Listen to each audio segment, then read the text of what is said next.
Hello everyone, ये एक TLM है जो हमने बनाया था and this is the result of project based learning. इसका जो नाम है वो है क्यूरियस माइंड प्लेग्राउंड। एक्चुअली कुछ दिन पहले हम लोगों ने देखा था कि हमारे यहाँ कुछ फर्नीचर जो है वो टूट गया था, तो इस तरह के टेबल या बेंचेस जो हैं वो हमारे यहाँ टूटे पड़े रहते हैं। आपने भी देखा होगा कई बार बेंचेस टूट जाते हैं, तो ये बेंचेस का यूज़ हमने इसमें किया है।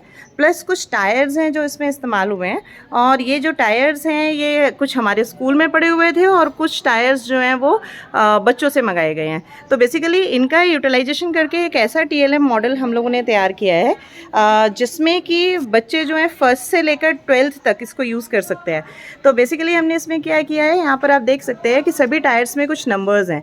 तो जो मेरे छोटे बच्चे हैं वो इन नंबर्स को यूज़ करके और प्लस माइनस सीख सकते हैं। जैसा कि आप इसमें देख सकते हो कि यहाँ पर ये प्लस माइनस के निशान है। तो जैसे मेरा बच्चा जो है वो आता है और जब वो सुबह आता है या लंच में आते हैं बच्चे, तो वो इससे खेलते हैं। जैसे अगर हम कर रहे हैं कि 5 + 5 जो है वो कितना होता है, यहाँ पर एक = का निशान है, ये देखिए। तो ये जो = का निशान है, तो फिर बच्चों को बताना पड़ता है कि इसका आंसर 10 आया, तो उसको इस टायर को मूव करना पड़ता है। तो इस तरह से जो मैथ्स की प्रैक्टिस है वो मेरे छोटे बच्चे कर सकते हैं, और उसके बाद जो मल्टीप्लिकेशन एंड डिवाइड है वो मेरे बड़े बच्चे कर सकते हैं। तो वो इस तरह से आसानी से मैथ्स को सीख सकते हैं। But this is not only for maths, इसका यूटिलाइजेशन हम 9th और 10th क्लास में भी कर रहे हैं। ये जो कार्डबोर्ड आप देख रहे हैं, ये कार्डबोर्ड वो हैं जिसमें बच्चों की ड्रेसेस आई थी। तो इसमें हमने किया है कि साइंटिस्ट का नाम लिखा है, डिस्कवरी लिखा है, आपको ईयर बताना है। जैसे रॉबर्ट हुक ने जो डेड सेल है या जो कॉर्क सेल है उसकी डिस्कवरी किस साल में की थी। जैसे आंसर 1665 है, तो बच्चे जो हैं वो इसमें 1665 इसको सेट करके दिखाएंगे। तो इस तरह से बच्चों को जो 9th और 10th के बच्चे हैं वो इसको साइंस में इस्तेमाल कर सकते हैं। जो बच्चे 11th एंड 12th बायो के हैं वो भी इससे डिस्कवरीज याद कर सकते हैं। साथ ही इसमें एक और चीज़ हमने की है जिसमें कि जो 9th से लेकर 12th तक के बच्चे हैं वो अलग अलग किंगडम्स को भी पढ़ सकते हैं। जैसे आप देख रहे हैं कि यहाँ पे ये लिखा हुआ है मोनरा। फिर आप इसमें दूसरा जो है उसमें आपको, इसमें आप देख सकते हैं दिस इज़ फंगस, यहाँ पर आपको मिल जाएगा दिस इज़ प्रोटिस्टा। सो यहाँ पर ये मोनरा लिखा हुआ है, ये प्रोटिस्टा लिखा है, ये फंगस लिखा हुआ है। इसको आप रोटेट करें तो you can see that this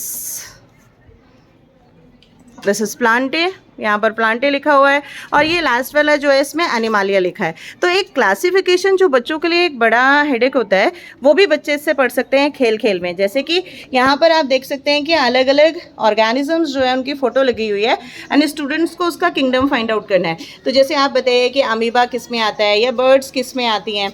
तो इस तरह से आप जो हैं, या प्लांट्स आप देख सकते हैं तो ये किस में आते हैं।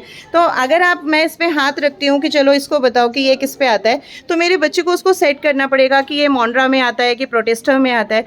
तो इस तरह से 9 से लेकर 12 तक की जो साइंस है वो भी इससे पढ़ी जा सकती है। तो बेसिकली स्कूल में पढ़ा हुआ जो पूरा वेस्ट था, उस वेस्ट मटीरियल से हमने इसको तैयार किया है, और it took about 1.5 months to be developed in this way, and इसका मैक्सिमम यूटिलाइजेशन किया जा सके। इस प्रोजेक्ट में जैसे वेल्डिंग का काम था, कलरिंग का काम था, तो इतने सारे बच्चे आप देख रहे हैं इन्वॉल्व थे। कुणाल प्रजापति वो पहला बच्चा था जिसने कहा था कि यस मैम ये बन जाएगा, और वो कॉमर्स का बच्चा है, और हमारे बच्चों के दिमाग में आया कि हम छोटे बच्चों के लिए बना सकते हैं। तो इस तरह से बाकी बच्चे जो है उन्होंने कलर किया इसको प्रॉपर, एंड देन ये मतलब लगभग 1 से 1.5 महीने की मेहनत के बाद ये टीएलएम तैयार हुआ है। और मेरे बच्चे अक्सर इसको सुबह खेलते हुए या लंच में खेलते हुए दिख जाते हैं। Thank you.